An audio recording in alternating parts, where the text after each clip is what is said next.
Good evening. Whoa. Ladies and gentlemen, please.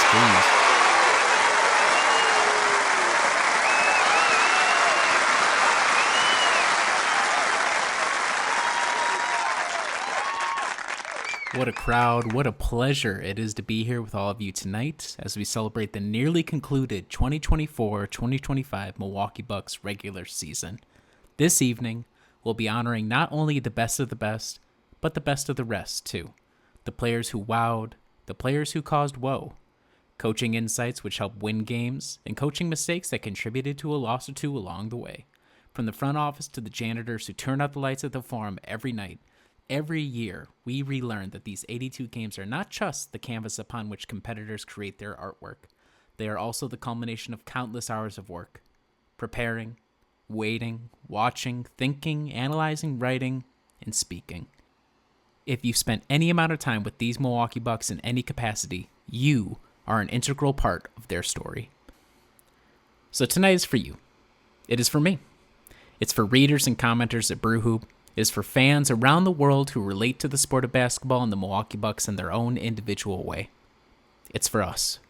Ladies and gentlemen, the second annual Golden Hoof Awards starts right now. 1, 2, 3, 4.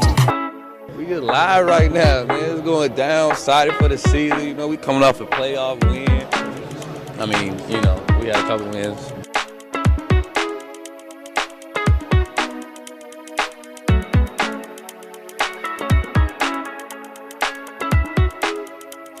Hello, and welcome to Deer Diaries, a Milwaukee Bucks podcast presented by us, the staff of Brew Hoop, here for a very special edition of the podcast. My name is Riley Feldman, joined by my usual co-hosts Kyle Carr and Adam Paris.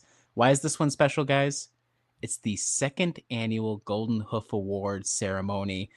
We started this last year because, frankly, we didn't want to talk about the team at the end of the season, and we thought, why not come up with a bunch of dumb awards, give them stupid titles, and then ask the illustrious voting block known as the staff of brewhoop.com and former editors, co-managing editors of the site, for their thoughts on the Milwaukee Bucks and who should be winning these awards. We're really excited to be bringing this back. We had a lot of fun talking about it. It's just kind of a nice wrap up to the season, the regular season in particular, before the playoffs get started. I'll just run through the rules before we dive right into this, start handing out the hardware. So the rules are, there's a couple of open choice questions that you'll get through. There are some player specific questions. There's also free space option at the very end, which we will get into. But to qualify as a voter, you have to be a Brew Hooper or one of our bosses. It's as simple as that, folks. And you will, if you are a listener of the podcast and we're in for the first annual awards, there will be some that you will recognize, and there will be some new awards that we threw in there because, for example, I couldn't have which of the three head coaches for the Bucks had the worst decisions. That just didn't apply this year. So we switched it up, have a new award in this place that's a little more relevant.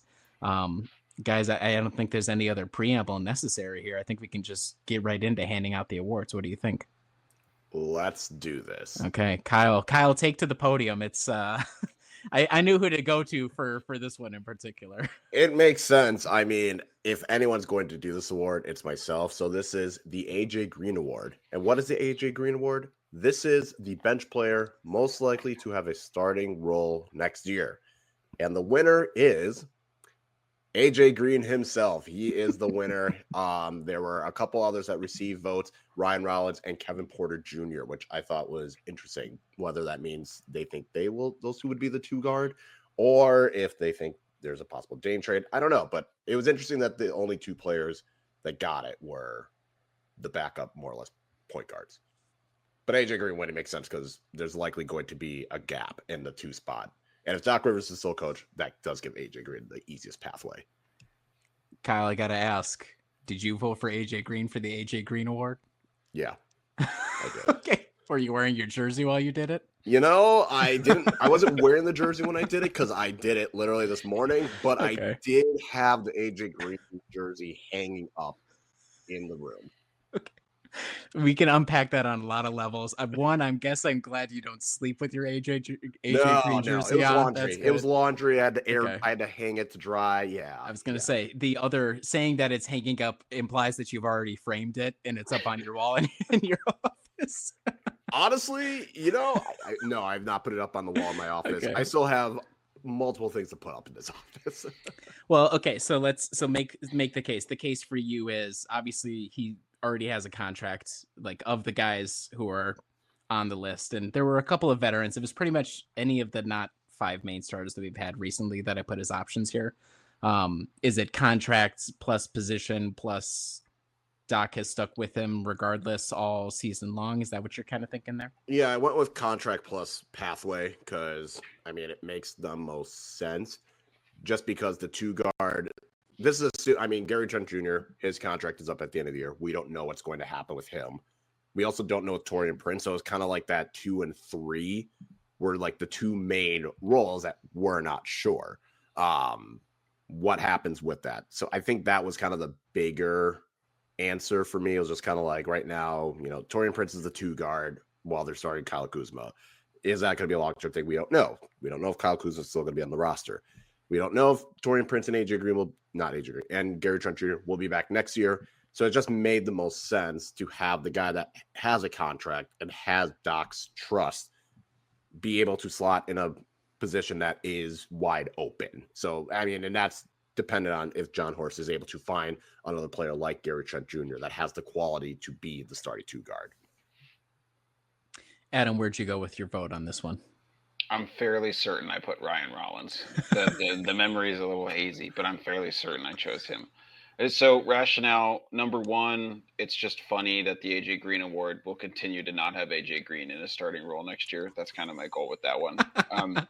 Number 2, second most important is again, the issue that he doesn't have a contract complicates this the most, but I think there's a world where if let's say there's no Gary Trent Jr. next year or something, I could see a world where it makes sense to have AJ Green's shooting coming off the bench and you try and use Ryan Rollins, who has done better, I think, as a spot up shooter this year than I was thinking. And he adds a little bit more defense than I think AJ Green does at this point. So you kind of try and split the middle. So that was kind of my thinking. I can see the AJ Green pathway as well, but I don't know.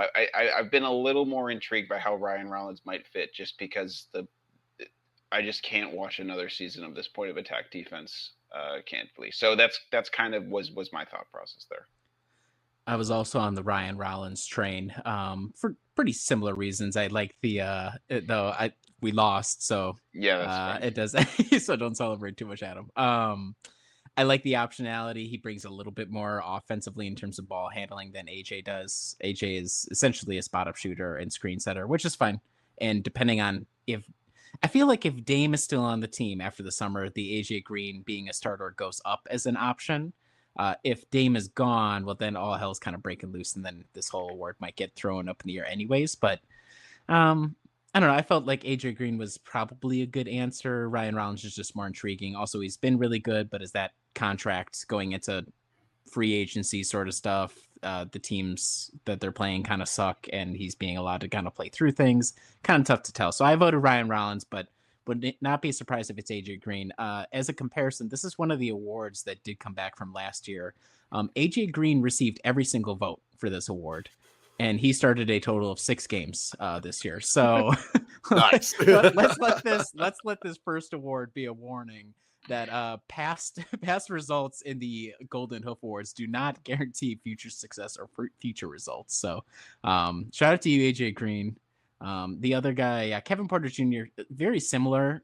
I think it just, the reason I didn't vote for him is it feels less likely between him and Rollins that he would come back. Although I think there is still an option that he comes back because he does have a player option. Also, I think all the talk of, oh my God, he's playing his way out of that player option. Is he? I mean, I don't really know. Have teams been paying attention to the Bucks and Kevin Porter Jr., who's kind of fallen off of it a little bit? So interesting. He got a couple of votes, but yeah, I think AJ Green, the leader in the clubhouse for a second year in a row. And like you said, Adam, very funny that he wins this award. And right now does not look like a permanent marker starter for Doc Rivers next season. So, okay. What's up next, Adam? Next, we have the Hit the Road Jack Award, the full contract player least likely to still be on the team next year. Always intriguing for a team that's in flux, and this one makes sense to me. The winner of this award is Gary Trent Jr., who is having the best effective field goal percentage shooting season of his career. He's averaging like 10 points a game. I think has been basically everything we could have hoped for as a Bucks fan when we signed him to a minimum contract. Probably we'll see if he kind of gets the Michael Beasley treatment or not. I think Beasley signed for like $6 million or something in Detroit. So I could pretty easily see a team maybe wanting to give him that amount of money this offseason, but I don't know. We'll have to see. So Gary Trent Jr. was the winner for this one. It makes sense. Minimum player, probably outperform that contract. Bucks don't have a lot of optionality to be able to give him the raise that he might be affording, but who knows? I mean, maybe he won't have as much market across the league. Maybe he, wants to play with Dame again if Dame's still on the team. So Gary Trent Jr. was the winner for this one. Kyle, who did you have for this one? I picked Bobby Portis more on the hope that okay, good. Yeah. I was sitting there and I thought Gary Trent, like my logical brain's like Gary Trent Jr. is unlikely because he's played so well. Bobby Portis, I don't want because of the volatility that is Bobby Portis. So, and that one's more of like a kind of straightforward. Like he has that option. He will probably leave. He's going to test the market. So I think take the money, Bobby. Go somewhere and take the money. We appreciate everything you did. But yeah, that was my answer. Riley? I voted Gary Trent Jr. for all the reasons you so well laid out there, Adam. It's interesting because I liked the if Dame is still here, maybe he'll want to play. I mean, I've never seen even a single moment on the court of those two guys unlocking each other's potential. I've never even seen off the court content to like indicate it. So, I mean, what we see on a surface level is just, it's like I said, surface level. So maybe there's something deeper going on that we're not seeing. I don't know. But if Dame is able to convince him to take a minimum again, I would appreciate that. And then we trade Dame to wherever after the fact. So that would be good timing. Yeah, I just think it's the Malik Beasley thing all over again. And this is why who else has been in this mold? We had, what the hell is his name on the title team that went to back to San Antonio? Bryn Forbes. He was like a guy. I'm gonna like just blank on a random, but we've had a lot of Grayson Allen, like Grayson Allen. He didn't choose to leave, but that was like another one. Similar idea where they come in and they fill that niche role as the fifth guy, and you are going to get a lot of open looks, and it's just about hitting them. And if you do, then that is valuable for teams that are not even necessarily contenders like us, but like Beasley, where it's like, oh, we're a team on the uptick. You're a veteran. You fill a role. You have a lot of skills relative to other guys we can get on the market. We're not going to pay you extravagant amounts of money, but we'll pay you more than the Bucks can pay you. So I think that's all pretty straightforward. Bobby Portis, that's a funny vote. Pat Connaughton got a vote here. That was me. Yeah, okay. That was me. Okay, you'll explain yourself in a minute. And then Kyle Kuzma was second place on this one. And then we also had a staff member actively praying for this to happen. So I did not count that as an extra point, but I figured that was worth putting in there. So explain yourself, Adam. Why are you saying because Pat is going to recognize that he has value elsewhere and they need to get him to a contender for sure. No, I just think his salary. I think they've shopped him so hard, so aggressively. I just think his salary slot is going to make sense for whatever it is they want to do this summer. So I imagine him being gone, and he'll be able to fulfill whatever role it is that John Horst needs him to do to get to whatever player he wants. So you don't feel like it's going to be what I'm wish casting on social media every night and be like, a real contender should be paying attention to Pat Connaughton, who could get a lot of money this summer, as I'm trying to get his agent to drum up the interest. Well, I check the box scores every night, and it's depressingly like minus teens for him, plus minus. Okay, so it's not coming true for Pat for me. Yeah, that's all right. I'm glad. I am glad, though, that for all the Pat Connaughton believers, Adam included, you've had a little bit of time here at the end of the season to make your peace, see your guy back out there one more time to realize it's over. It's over. That's all right. Okay. Next one up here. This is a good one. Inspired by Giannis oddly saying that failure is the success after they got their asses handed to them by, I believe it was the Heat series. It was the Heat. Yeah. So he said failure is success. And this one is for the worst loss of the season. As you can imagine, folks, there's a lot of different options you could pick here. Let's run through like almost a memory lane of all the other ones that could have won but didn't in this case. Oh my God. Some of which I don't even remember, which is the case that we had for votes last year. So Memphis on Halloween, I don't remember that, but I'm sure it was bad. A 116-94 Knicks loss. The road loss to the Trailblazers, 112-125 on January 28th. That had a game where both Giannis and Dame were available, and the team got their breaks absolutely beaten off them by the by the Blazers on a West Coast road trip. We had a Brooklyn home game on December 27th, and we had a Tuesday, March 11th road game against the Pacers. This is the Halliburton and 1-3 at the buzzer to win it over Giannis, more or less. But the real winner of this one, the Failure is Success Award winner, is the March 30th loss to the Atlanta Hawks, where the Bucks gave up 145 points after Doc Rivers said we're going to have to muck it up on defense. Normally, with something like this, I would say you don't want to be a prisoner of the moment, but that was pretty bad, right? I mean, it was not good. It was bad. Actually, so I'll hand it over to you, Kyle, for your vote, because you kind of hit a lot of these different notes with your votes. For context, I voted all the Portland losses, all the Brooklyn losses. I think I included the Bulls. I'm pretty sure I couldn't pick just one. I'll read it verbatim what you wrote. There's a lot, parentheses, any Nets game, Bulls early season, both Portland games, the list goes on. Yeah, I feel like trying to pick just one would not do it justice. So I went with those because all of those games, the Portland ones, the Brooklyn ones, and the Bulls, it's like you were expected to win those games. And I said at the beginning of the season, what I want out of this team is to win the games you're supposed to win with win the games you're supposed to and do it comfortably. That was the thing I asked. Like, we were asking what would make you happy, and the Bucks failed to do that like 8 times. And there were probably more, but those are the ones that stuck out because all those games I was just saying like they should win these games. There's no reason they lost these games. Adam, I put in the 116-94 Knicks loss.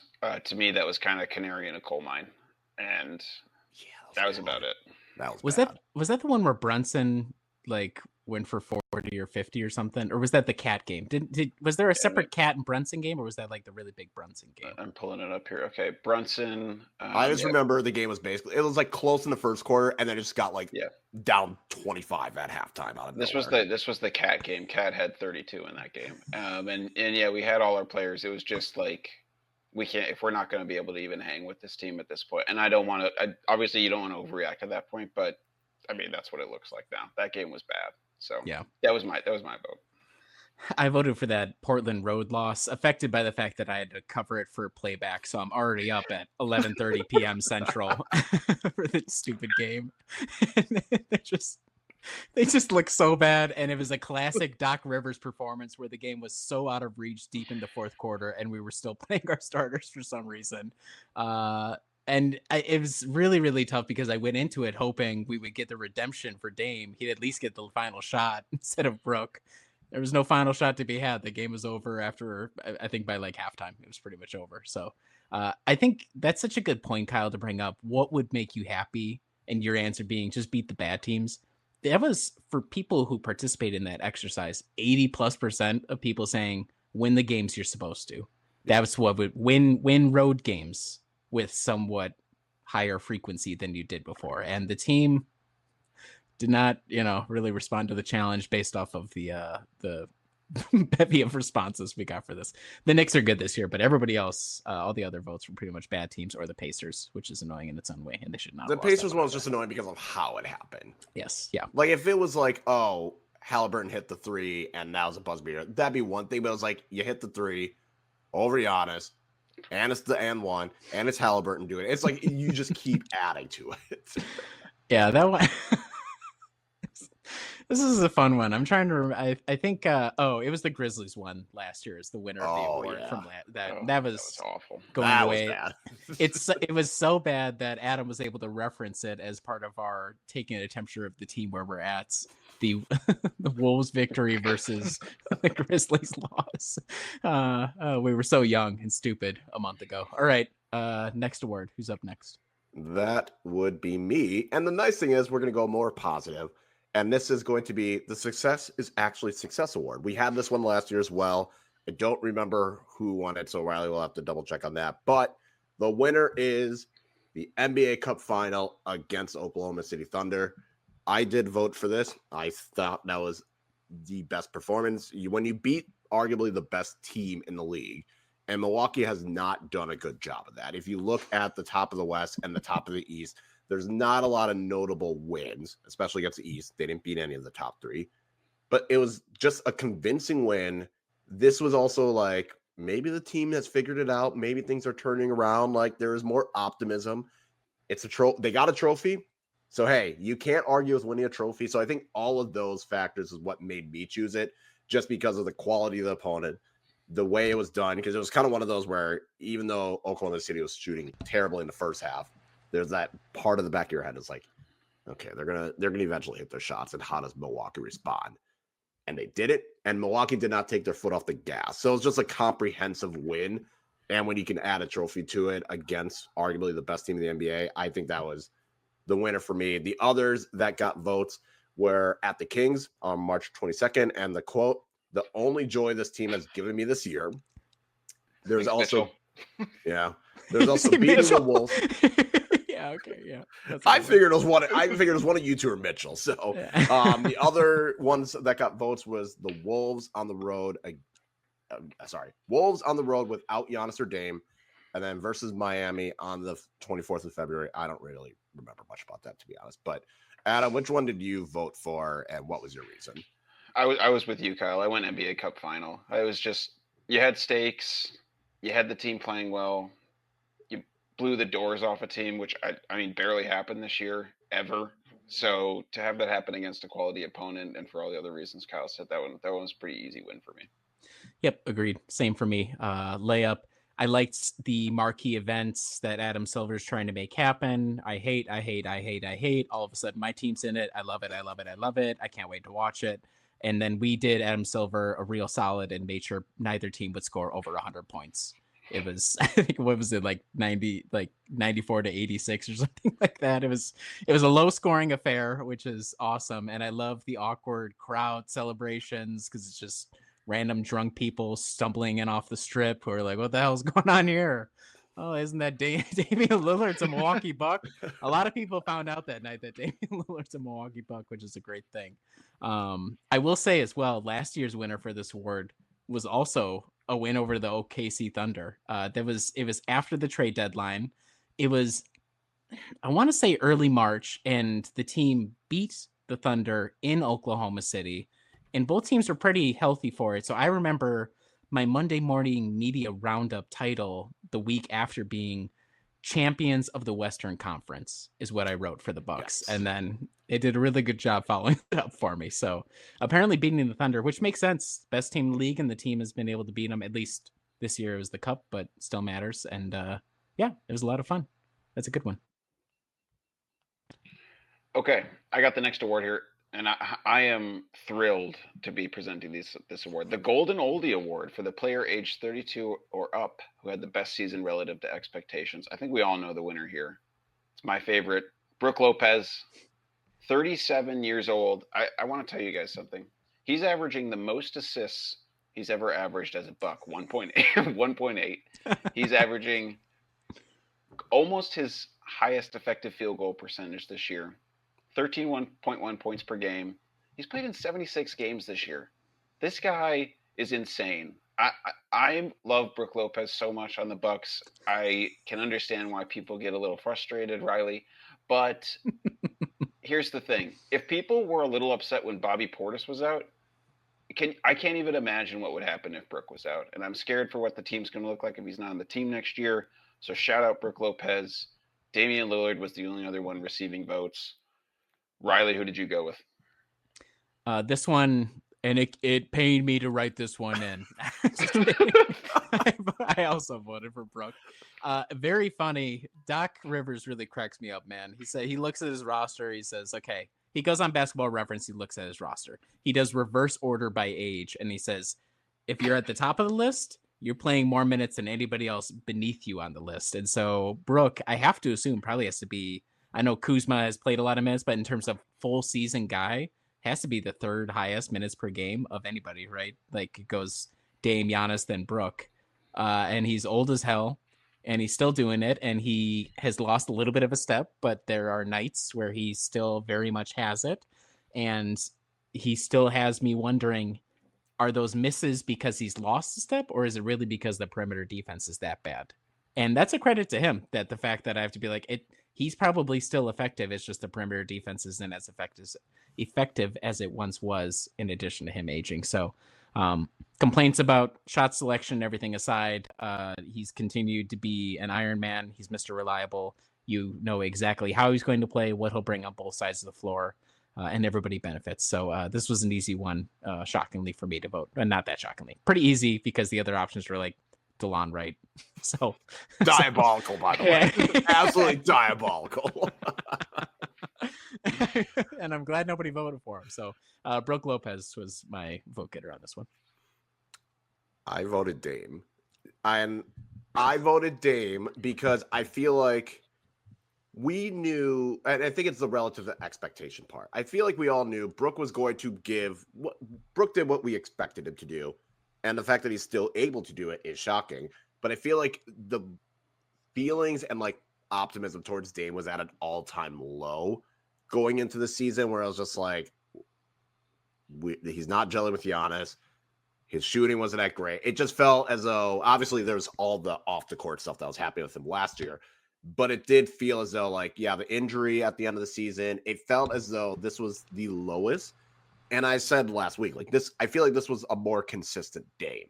I feel as though in terms of like his playmaking has improved and increased, especially since the All-Star break.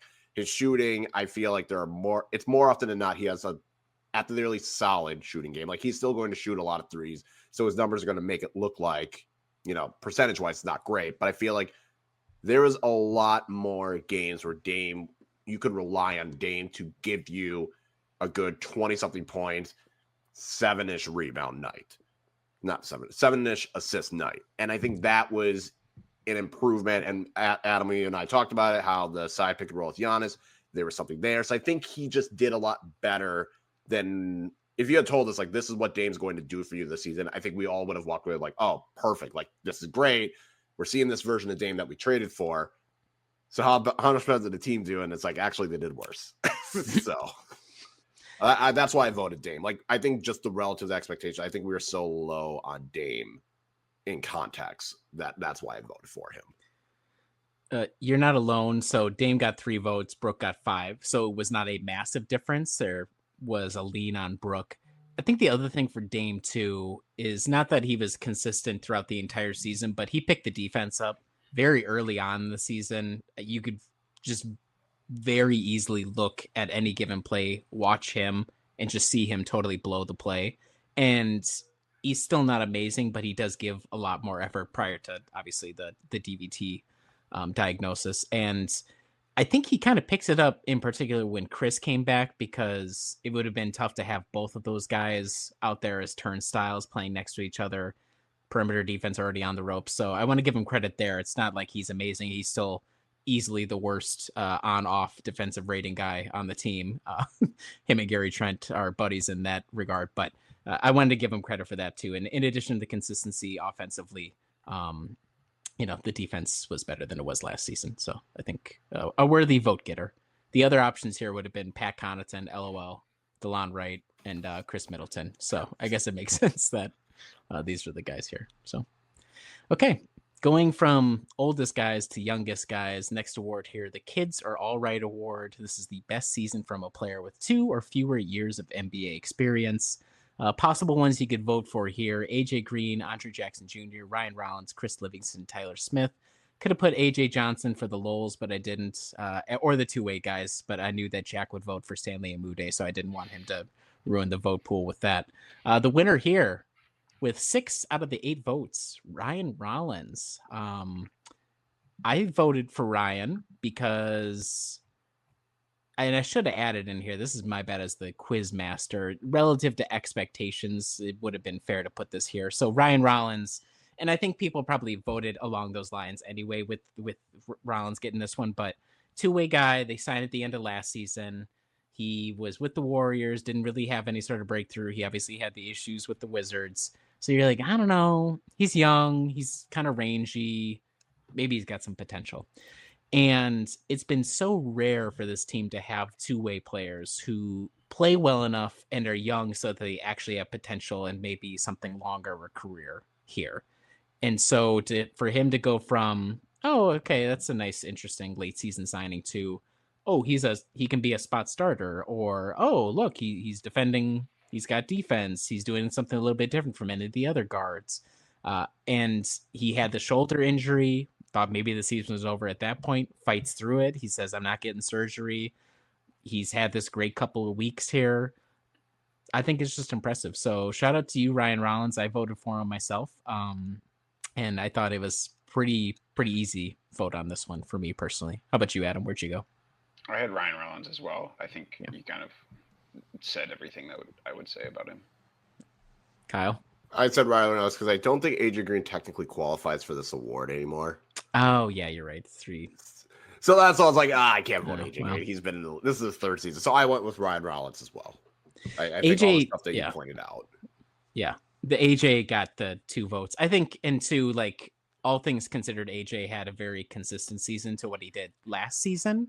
I don't think the only way that if he had qualified for this, which obviously he doesn't, as we just established, if he had really stepped the defense up, that would have been the thing that would have brought him up. But there was never really that many moments this season for him. Obviously, Ajax he'll be mentioned in some of the votes here later on.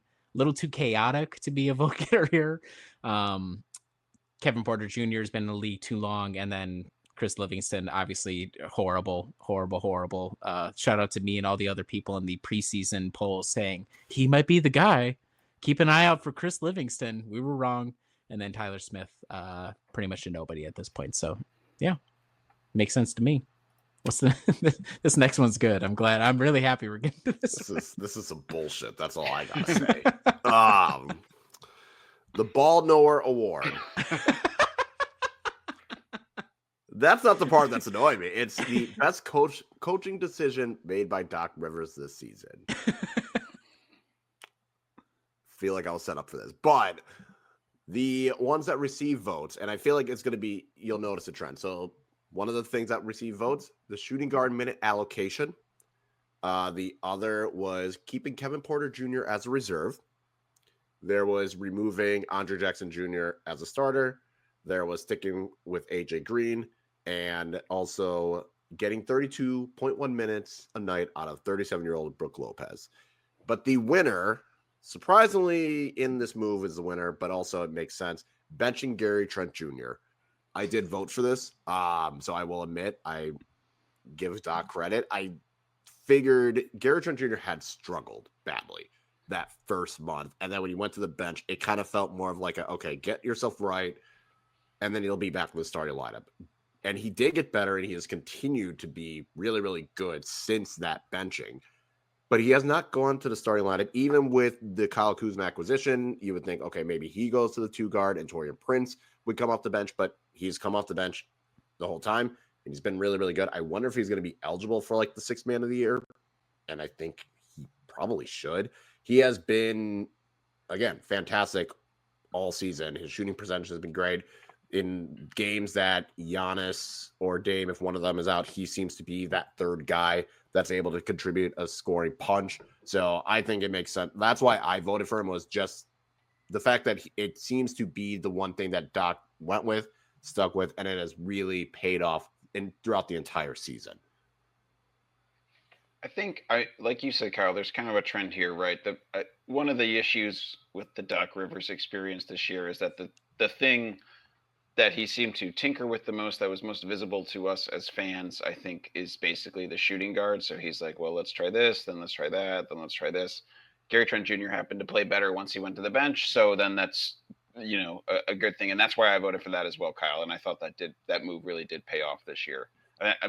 The problem, which we will get to soon, I think, is the dearth of decisions that seem to have really, really paid off and made huge dividends. Like I would have loved to have had some sort of strategic things here. Like I do think that the defense has been better under Buckner this season. So I think, I don't know if that's a coaching decision. Maybe bringing him in would have been one of them. But I think going with the Gary Trent Jr. move still makes sense. That's why I wound up voting for that.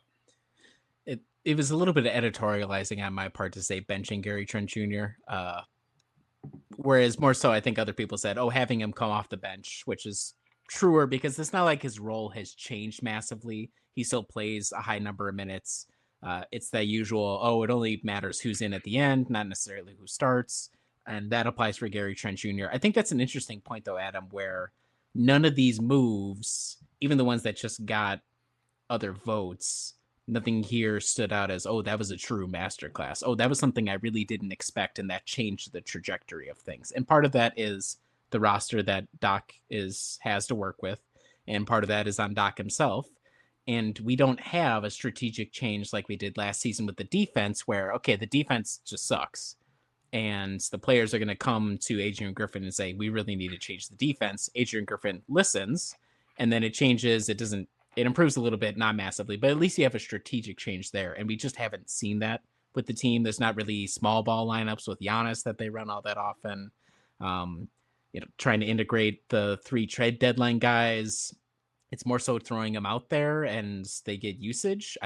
When I watch them outside of Porter Jr., I don't see a lot of thoughtful use or unique use of those guys and their talents. So, it's good. I think it was a good thing that Trent went to the bench because that opened up a better defense. And I still think you can fit him in. They've had no issues with that. But it is indicative of some of the struggles the team has had, that there's nothing. If that's your best move, anybody can bench a guy. Like, that's not that crazy or revolutionary necessarily. So I voted for getting 32.1 minutes out of Brook Lopez. And that's not really obviously a credit to Doc, but I just think if Doc is the stand-in for the organization here, the fact that they're able to keep this guy out there running for the amount of minutes they do is amazing. So it's not just, obviously Brook's body, he must take great care of himself, but shout out to the org for believing in the fact that they can get this really old dude to play more minutes than he has in years and years and years, and it paid off for him so far. So shout out to that. All right, what's the opposite side of this one, Adam? Yeah, so the next award, I don't understand why you're doing this award for the most confusing coaching decisions made by Doc Rivers this season. So decisions. We don't have a clear winner here, so I'm going to read through the submissions by our staff members, and then I'll just sort of kick it to each of you to say what yours was. Maybe we can touch on the other one. So the submissions were playing players out of position in lineups that suck, so that's nice. Starting Kyle Kuzma, Ajax, that's it. Benching Chris Middleton, non-Giannis/Dame competitive minutes, his obsession with Taurean Prince and the defense in general. This next one's good. Too many to choose from. We know who that was. Stopped playing Ajax in favor of Pat Connaughton. So Kyle, we know what yours was. Why don't you run us through what your submission was and why you chose that? I couldn't pick just one, so I said too many to choose from, because if I really wanted to sit here and go through each and every one, I would have had to create multiple submissions. So there is not just one thing. There's a lot. There's the defense sucking and him not doing anything. There's the offense sucking and him not seeming to have a plan. There's roster, just general lineups that he throws out there. There's the fact that he will leave a crap lineup out there too long. He'll have Dame and Giannis sit a little bit too long. At the end of the Heat game, I'll use this as an example. The Bucks get the ball with like 18 seconds. Giannis dribbles it up the court. They have a timeout. They could have drawn something up, but instead, Giannis just walks up, continues dribble, gets into ISO, and what ends up happening is Giannis decides to do a fadeaway 17-footer and with like 3 seconds left, misses it and gave the Heat a chance to put up one final shot. And it's like, you had a timeout. Why didn't you use the timeout? So there's just a lot, and I can't pick just one because it's just a lot. It's just like the worst loss. If I pick one, I'm just going to keep adding more. Riley? We'll put Kyle. So if I really had my oats and if I just didn't harp on it every single damn week on this podcast because it was so outlandish, it would be the random unmarked blue pills comment for sure. That would be the vote here. But since I do mention it every week and I will continue to mention it for as long as Doc is the coach of this team, I went with non-Giannis Dame competitive minutes. I did a bad job writing that. What I meant was the game is in its competitive portion and you have lineups without Giannis or Dame out there. And this was a problem before Chris came back. This somehow remained a problem even when Chris did come back. We have minutes without all three guys, which is amazing.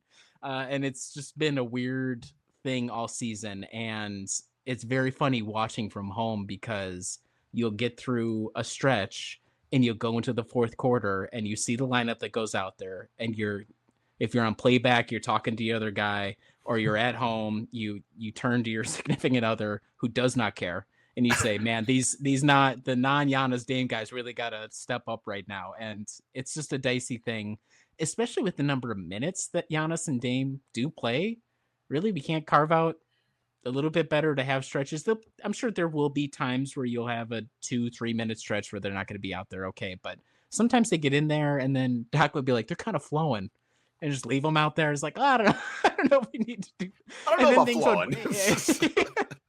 They'd score 6 points and then we just stick with them. And sometimes, that was sending a message and all that. So some old school coaching stuff from Doc there as well, which I can appreciate. But I would say if the game was competitive and there were lineups without Dame or Giannis out there, I was always a little confused. And then those lineups would always go a little too long. I'd be like, when's the dead ball that we can get? Is one of them going to get up to start warming up at the half court or no? Okay, they're still sitting. Never mind. So that was my vote for this one. Yeah, lots of these have validity. The lineups that suck, there's just too many of those. Starting Kyle Kuzma, that one isn't as confusing to me, but I can understand why. I think we had a discussion after the deadline move. The benching Chris Middleton certainly caused I would say a lot of discussion among Bucks fandom in terms of trying to figure out why he was justifying that. The obsession with Taurean Prince, he really does want him in the starting lineup, so I get that. I did Ajax, and my justification was I have found that to be the most confounding part of this season fully, in that he was kind of playing at the start of the season, and then he was starting for like 45 games, and now he just doesn't play at all. Like, if I was just to describe something as confusing, I guess that's it. Like, I would love to know if there are any other players in the NBA that started the number of games Ajax did and then had a stretch of playing as few minutes as he's played since he stopped starting. I can't even think of any sort of...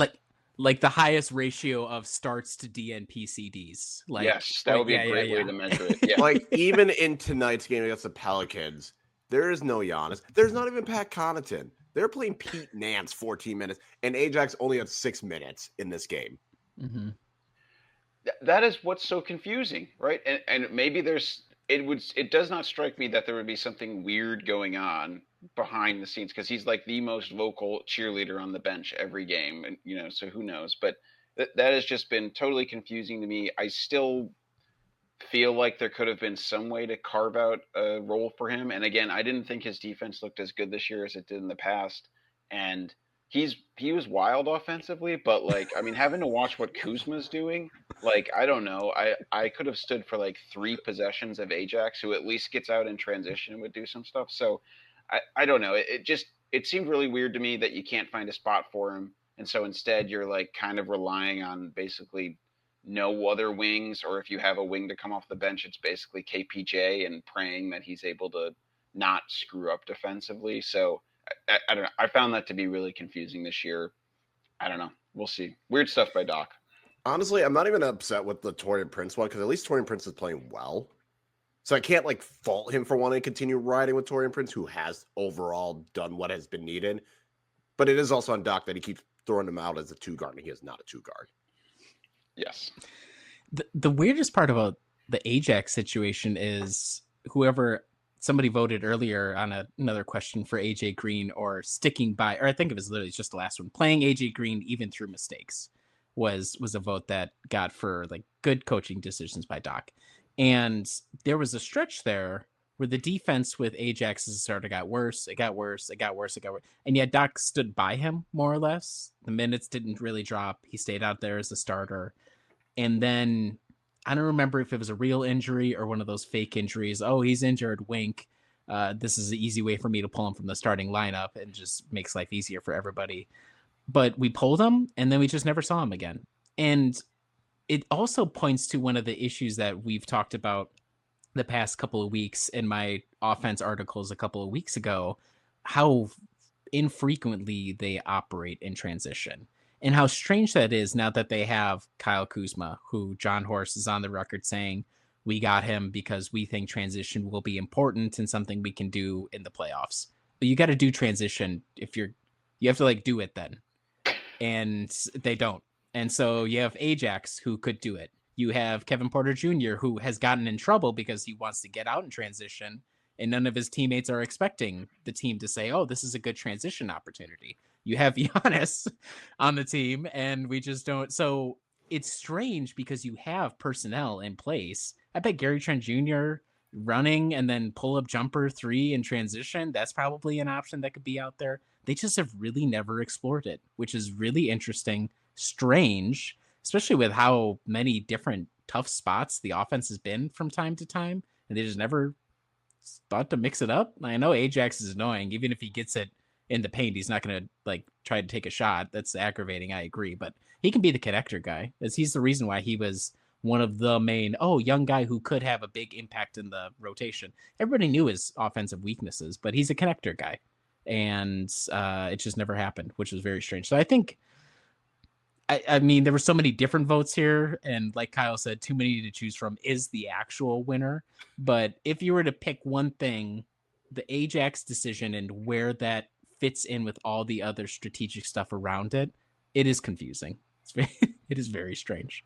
Any other honorable mentions that you guys had in the back of your minds? I mean, Kyle, you had too many to choose anymore. Okay, all right, okay, cool, very good. All right, let's go for something happy then. Let's cleanse the palate. This next one here is special. The I'd buy his jersey award.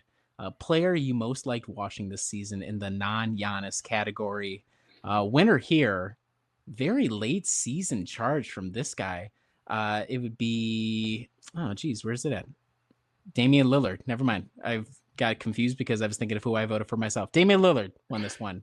I believe Dame won this one last year as well. No surprise there. Kyle made the case earlier for why this would be a good vote getter. Kyle, did you vote for Dame yourself on this one? I mean, so, and again, context, you don't need to buy AJ Green's jersey. You have it. So that took him off your board. Your ballot was a little bit shorter than the rest of ours. But who'd you go for on this one? Which is why I voted for Damian Lillard. I already got AJ Green's jersey. I got it as a birthday gift, so that took that one out. So yeah, I went with Dame. Adam? I went with Brook Lopez. Vote with your heart. Okay. I literally, if Kyle didn't have the AJ Green jersey, I could literally write in pen what your guys' votes would have been prior to this podcast. It would have been spot on. Well, they're just, I don't know. There wasn't that much. Look, Dame was great this year. He had a good year, but like, frankly, this year has been frustrating, and there was like no one else who got me super jazzed up this whole year. So I like the consistency of Brook Lopez, and I think he's been awesome after the trade deadline. Yep. Other ones received. So I voted for Kevin Porter Jr., but spiritually I'm with this other voter who wrote in KPJ, but no way in hell am I buying his jersey. So,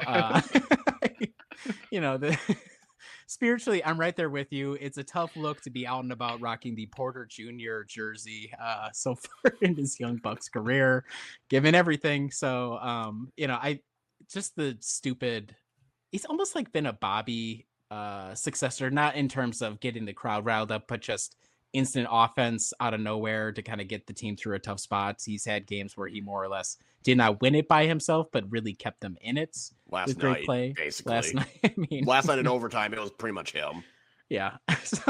So he's proven his worth. Obviously, you get the guy for somebody who's now on a 2-way contract. That's really good deal making. So he was my vote. Other guys receiving votes.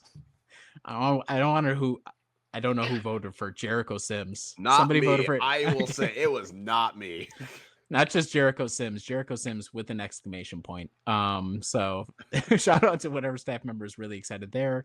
AJ Green got a vote from somebody. And my favorite player and yours, Stanley Amude, got a vote. Everybody can guess who got sent in that vote. So like kind of across the board, Dame. Oh, there was also a Gary Trent Jr. vote as well. So kind of all over the place, but Dame leading a pack, a thinly spread pack, but leading the pack nonetheless. Okay, let's go negative again. Kyle, where back to negative. The Grown Test Award, which is the player you least liked watching this season. And the winner was Kyle Kuzma. The fact that there was a vote of Kuz and Kyle Alexander Kuzma. So someone with full government name on this man. Truly a level of despair I completely agree with. I did not vote for Kyle Kuzma, though, but I understand him being the pick. You trade someone as loved as Chris Middleton for him. It was already negative going in. He has had a lot of games lately where offensively he is just bad. Last night he shot 6 threes, which is insulting. And again, Doc Rivers, that's on you. I completely understand why Kyle Kuzma won. I didn't vote for Kyle Kuzma. There were other 2 vote getters. One of them was kind of surprising and not surprising. One was Kevin Porter Jr., which I think I understand from a off the court reason why. And Bobby Portis was the other vote, and I voted Bobby Portis because I am over it. Let's put our cards on the table. I also voted for Bobby. Adam, do we make it 3 for 3? I went Kuzma / Bobby Portis / Kevin Porter Jr. Okay. Yeah. You son of- God damn it. Whoever voted that really is annoying me. And it happens to be my own podcast co-host. So that's good. Okay. No problem. Make your case then for all 3 guys. I just think there's parts of their games that I just hate watching. I mean, Kyle Kuzma driving to the basket is one of the worst things you'll see all year. Bobby Portis grabbing it, just doing whatever he wants on offense is also one of the worst things, being, giving up rebounds, that kind of thing. KPJ, when he gets over his skis, is just a lot, and that just wasn't enjoyable to me to watch. So all three had a part in it. I have a question. I have a very important question to ask. Who would you rather see driving to the lane, Kyle Kuzma or Dante DiVincenzo? Dante, 1000%. Because there was a stretch where Dante driving the rim was truly the most baffling and not great thing to watch on this Bucks team. It's just the Kuz thing. Aesthetically, it looks really awful. I think that's the thing. Yes, Dante would miss a lot of layups, but Kuz just aesthetically is really hard to watch because he seems like he should be doing better. That's the problem. Like, he's really close to the basket. He's like 6'9". Just put it up there. Stop doing what you're doing. So, good question, Kyle. Classic guy who makes the shot near the rim as hard as possible on himself for no discernible reason whatsoever. He'll have the clear shot and he'll say, what if I kind of did almost a fadeaway? Or what if half of my body was away from it and the other half was like a C where I'm kind of up, or I'm going to do a hook shot for some reason. Just baffling. None of it makes sense. And you're so right that it just should be easier. His whole game should be easier, which is why it's confusing and probably why it's why he's a frustrating player, because you think it should come naturally. There are moments where it looks like it comes naturally and then he just doesn't put it together. It's like late stage Brandon Jennings. He can get to the rim, but then once you get there and it's adventure. And so that's where Kyle Kuzma's at. And Kyle, astute point as well about we traded Chris for him. And anybody's thoughts on how Chris was playing this year, you're welcome to him, but if you're going to be getting rid of a franchise legend and you're going to be Kyle Kuzma, well, it looked good for a couple of days, and then Adam had to clear his own name and come back on the podcast to clarify that in fact he's no longer a Kyle Kuzma. He's not Kyle Kuzma skeptic, or what would be the term? Whatever you're curious. Kyle Kuzma curious. You're no longer Kyle Kuzma curious. Bobby, I think, is a very straightforward case. Up until the moment when he remembered he can shoot 3-pointers, I hated everything about his season. It was the worst instincts that he had last season dialed up to 100 for some reason. It's like Doc Rivers got together with him over the summer and said, I actually want worse. I want even worse from you, Bobby. And Bobby said, I got you, coach. So, but he was kind of redeeming himself at the end. So shout out to you, Bobby. I hope you save our playoffs, but that was my vote. I think that was a pretty easy one. Spoiler alert. No. Okay, let's go positive. All right. The I wasn't familiar with your game award for the player that surprised you the most this season. I forgot who I voted for, but the winner of this one is Ryan Rollins. And I think for a lot of things we've discussed already, he's had a really nice, surprising season. That's been great to see from him. Others receiving votes: Kyle Kuzma, Jarek. I'm a little scared. I think that might have been me. So I'm sorry, everyone. It was so late at night, and you were just your eyes were crossing. You're like, shit. Because there was that fleeting moment where I didn't think he could play defense at this level. So that might have been what I was sort of galaxy braining that. I'm sorry, everyone. Okay, Jericho Sims also got votes. Kevin Porter Jr. and Torian Prince. The Sims one. Small sample size. Torian Prince, I could definitely see given some of the negativity this offseason. KPJ, I don't know. I'm almost surprised he didn't win, but I don't know. Kyle, who did you go with? I went with Ryan Rollins just because I figured he would be like when I did his rank in the roster, he was very low. And I said he probably will only get playing time unless there are significant injuries. And there was a stretch where Doc Rivers was playing him as a normal rotation player. And I think there is a lot about his game that has been more than expected. He's doing better shooting the ball. It seems he can handle point guard duties more adept. I think he's just overall, if you had told me like this two-way player would possibly be arguably the best backup point guard option you have, I would have been concerned, but then he's playing really well overall. Like, I can't be upset with his production this season. I mean, he's averaging 6 points. Like, it's not like the numbers are really standing out, but 41% from three is pretty damn good. He always defensively, I think, was the area where I was kind of like, okay, that's where I'm really, it's a pleasant surprise. So that's why I went with Ryan Rollins.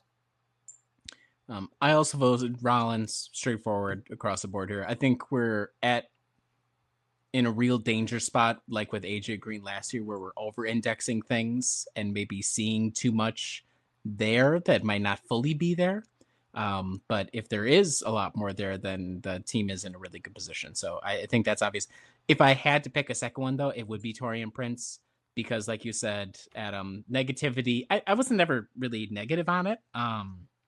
We had the Malik Beasley. He came out of LA. Okay, I thought he was going to defend. Turned out he didn't, but he was really good at what he did. And Torian Prince came with a defensive reputation. I think he has more or less lived up to it. And in the preseason exercises, when we were talking about him, DeLon, and Gary Trent Jr., there were a lot of people, not a lot, but it was not like Torian was number one with a bullet in terms of guy who would best fit his role on the team. And I think of those three guys, I mean, obviously one of them's totally gone. The other one got moved to the bench. I think Torian has filled his role and been the, probably the best success relative to expectations out of the free agent signings from last summer. So Torian would have been a deserving winner here, in my opinion, if it wasn't for Ryan Rollins and his the season he had. And thank you, Adam, for voting for Kyle Kuzma. And also whoever voted Jericho Sims. It was, really exciting to have somebody new. Yeah, I was going to say. I have a feeling I know who that would have been, too. And he spells defense with a C. Okay, not final one. Here's a next one. The Not These Guys Again award. This is for the Bucks opponent you least like watching the team play against, i.e., who is really frustrating. This really was, again, a Kyle special, I think. The winner here was the Brooklyn Nets. I will just say the others receiving votes in this category. Quote, fucking Indiana. the Atlanta Hawks, the Memphis Grizzlies, the New York Knicks, and you could have given me 29 guesses and I would not have guessed this team. The Orlando Magic. We also got a vote here. Were either of you guys Magic voters on this one, or did you follow along with the rest of the voting block? I voted the Nets, but I understand with the Magic because those games weren't fun to watch. Like it was a rock fight every time. So I at least understand why someone would vote for the Magic. But no, I went with the Nets, as I mentioned earlier. They should have won all those games. And the fact that they lost, I think 3 of them is infuriating. Plus, they always would just go try hard. I went with the Hawks. I just think they matched up terribly, and the Hawks would run past them. And I think they've been a rough matchup for us the last few years. So I've been finding them kind of infuriating. But I like the effing Indiana vote as well. That's a strong one. I also voted for the Hawks. In a sixth sense, though, it's good when the Hawks are on the calendar because I know we're going to get take-pocalypse. Whatever happens, it's going to go badly. It's going to go loud. And we're going to come out of it and say, this team doesn't have a goddamn clue what's going on. And it's made that much funnier because the Hawks are a perennial play-in team who have been the 9th seed for about 35 years now. So for some reason, we just can't get over that hump. We continue to have difficulties against them. And it's very funny that anytime we beat the Hawks at home, I say, that was a huge win. That's a big win for this team. So, yeah, I do not like playing the Hawks. The Nets were a really good one for this season. Yet another team. In the past, they would have really been stomping on the Nets. And for some reason, they just did not have it at all this season. And it's not like the Nets sustained being a competitive team. They were okay to start the season, and then they crashed and burned, as you would expect them to. So, Knicks, I think I agree with that one.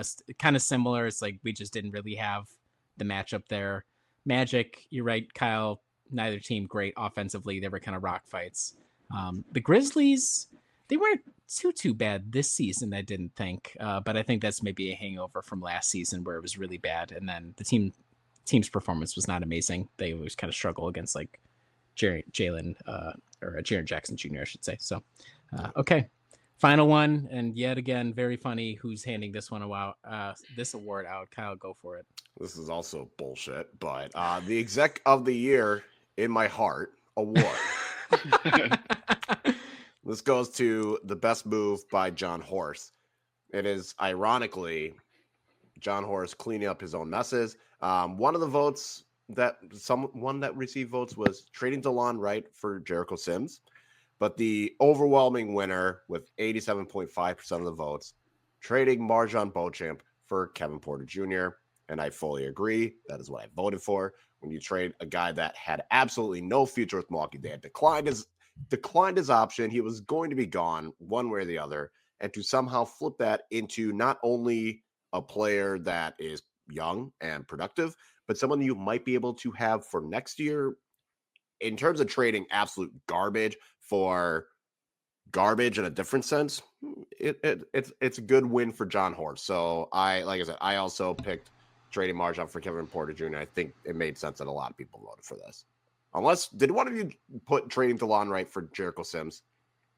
I didn't. No, I think the Marjon for KPJ move is really it was really good. It's a really good move objectively. I was tempted to vote for that one, if only because it was podcast gold in the moment. And we really appreciate timing like that on this podcast. But I also voted for the Marjon for KPJ. I mean, it's ridiculous. The heist, John Heist, they call him. And this is part of it. You will look back on some of these marginal moves. Again, a lot of these are where at early tenure, he was making his bones of the marginal, hey, we'll trade for this guy, give us some seconds, we got a little bit of space, or here, take our trash for this. I kind of believe in this guy. Okay, it turns out good for at least however long Porter is here. So within that vein, kind of the John Horst of old, back when we had cap space and picks to move, and now we don't. And so the fact that he was able to make this happen even without all that is impressive. Thank you, Los Angeles Clippers. We do appreciate you quite a bit. So that's where we're at. That was the second annual Golden Hoof Awards. I will say this: we do have a I gave my voting block a free space where they could add any comments or suggest a niche award of their own and award winner. And I thank everybody for participating. The final kind of little bits of information that I got sent in from the voters: one, favorite in-game entertainment on the season, jackpot shot. I have to assume that was Gabe. Any entertainment when you guys were watching the game and the stupid, during a timeout and they run out there and they force schlubs to do something? Anything you enjoyed? I enjoyed, there was one game against the Sixers where they had a bunch of puppies, and they, instead of the baby race, it was a puppy race. So that was enjoyable to watch. Nothing for me. I like the tic-tac-toe because it's absurd. Usually as somebody is in danger of hurting themselves, the players clearly forget the rules of tic-tac-toe and lose track of which item is theirs. So I always enjoy that. So shout out to that. Lifetime Achievement Award. I have a feeling I know who wrote this one in. Brooke Lopez, continuing to, quote, ball out at 37, quote, what the fuck, end quote. Adam, was that you or? No, that wasn't me. So we have another voter after Adam's heart here. The third write-in from a voter, get Kyle Kuzma off my favorite team. And the final write-in from my illustrious voting block, this season has been a drag. That is our second. And that was me. I said this season has been a drag. Okay, thank you, Kyle. I fully admit I put that. Okay. The season's not over. That's the beauty of doing these awards with like a week left before the playoffs have even begun. But there have been some high points, I guess. I think honestly, the fact that they were able to drag themselves out of that 2-8 starts, and though they've really kind of hit the fan here in the final third of the season, that they were within striking distance of the third seed at all is miraculous. So as far as that goes, they made what could have been a real bummer into just a drag. That's pretty good for the way the season started. Any other thoughts on the regular season as it's been? The next time we meet, we'll be doing playoff previews. So any other thoughts on how things went this season? I think you're right, Riley. The stretch from 2-8 to NBA Cup, easily the most enjoyable stretch of the season, I would say. Other than that, Giannis has been fun, and it makes me sad that this season has felt as depressing as it has, and Giannis has been as great as he has. So I don't know. That's a bummer. But Giannis is great, and he's been awesome these last few games, basically winning them for the team on his own. So that's about it for me. Yep. He's still the reason to tune in every single night, and we are blessed to have him on the team. So keep it at Giannis. He had the game that he did against the Sixers where it was like 35 plus points, 20 assists, and 7. Like, that is an insane stat line that should be talked about a lot more. Like, that is ridiculous. And then he followed it up with another triple-double the next game. Yep. Yeah, we've seen more flickers of what Giannis could be, a little bit of the changes we've been asking for. I think no matter where you're coming at the Giannis experience, there were things to enjoy. And obviously it is a bummer that the rest of the team around him had struggles the way they have, but you never know. You get him in there, at least in the playoff series. He's probably has a really good shot to be the best player there. We'll see where it goes. And we'll talk a little bit about that next week when we do our playoff preview for the first round. That'll wrap up the awards portion of the podcast. We're going to sneak in a little bit of miscellaneous here right at the end. It's fitting. This is awards season here on Deer Diaries. One of the most famous awards is out there is the Oscars. So we're going to be going over to film. Kyle, what do we got in the film review this week? We got the movie that is called Which Brings Me to You. It is a romantic comedy. I'm back on the romantic comedies. It stars Lucy Hale. So for those of you that watch Pretty Little Liars, that's what she's mainly in. And Nat Wolff. If you watch Nickelodeon, he was in the Naked Brothers band. That's probably the most relevant thing I can think of. Anyway, typical rom-com. You have, two strangers, they meet, they kick things off. But this one kind of took a different approach where they told a lot of stories of their past between past relationships, primarily like different relationships, and kind of like you kind of notice a theme with each of them. They, like I said, they just meet. So all that happens. It was kind of like it was a different approach, which I appreciated. Whereas again, it went more into their past and talked about like their prior relationships. And like with one of them was like talk about his most embarrassing, sexual encounter. And for another one, it was kind of like, oh, the first heartbreak. Another one was kind of like, oh, this person that I met on college, and then like they were significantly older. Another one was like, I was dating this professor. Like it was a lot of that where it kind of, but each time you can see them like add their little input before obviously there's a big moment that comes up that causes them to go their separate ways, but before reuniting at the end and being together. It was a solid rom-com. I mean, it's an easy watch. I don't know. I didn't love it, but I didn't hate it. I give it like a 6.5 out of 10. It's an easy rom-com, I would say, to watch. It's on Hulu. So, and I think it came out like last year. Like it's a newer rom-com. So did they set up the conceits where it was like a get to know you and they were asking each other questions about their past, or was it they were forthcoming with the information? Because that would be kind of interesting if it's like not speed dating, but like, all right, tell me about your weirdest sexual encounter. Okay, and then it flashes back. They meet at a party. Not a party. They meet at a wedding, and one of them proposes to have sex with the other one in a coat closet at said reception. They were about to do it, and then one of them stops and actually just wants to talk for some reason that we never really dive into. And then it was kind of like as they're trying to talk, like one is definitely more willing to give that information, while the other, like, you kind of have to, it gets dragged out of them. So it's kind of that. Okay. Interesting. Yeah. I like a nice little variation on the theme of the formula. This was not on, you said Hulu, not Grit TV? Yeah, not on Grit TV. This one is on Hulu.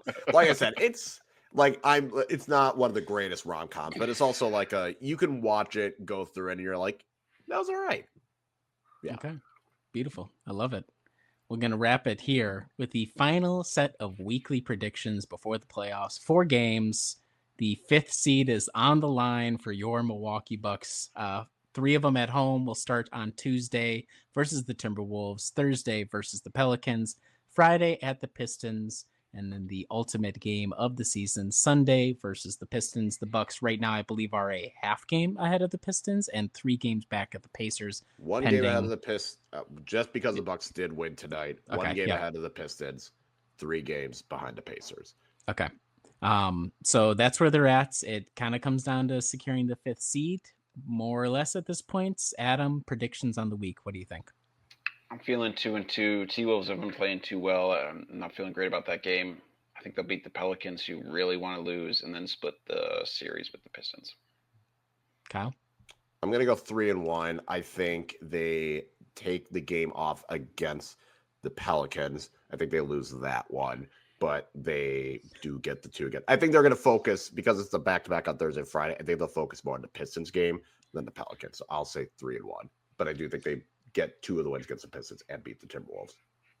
That's a really good point. I didn't even consider that, especially since they punted tonight's game against the Pelicans and still won for their trouble. So I'll say, let's say 3-1. I'll follow Kyle. I'll say they'll lose to the Pelicans, which would be very funny because they'll beat the Timberwolves, who are surging, and then they'll beat the Pistons. Right when everybody is thinking the Pistons are on the come up, we will say, nope, not yet, before another rematch with the Indiana Pacers in the first round. So, but we'll talk about that next week with so much more in store. Thank you guys so much for participating. Thank you to the staff of Brew Hoop, guys, for voting.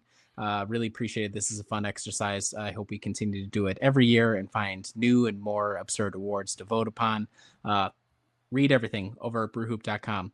Pre-game, during game, post-game coverage, setup and analysis for the first round series in the playoffs. And of course, if you're watching on YouTube, like, subscribe. If you're listening, please leave a review, send to your friends, all that sort of stuff. And we will talk to you again very soon.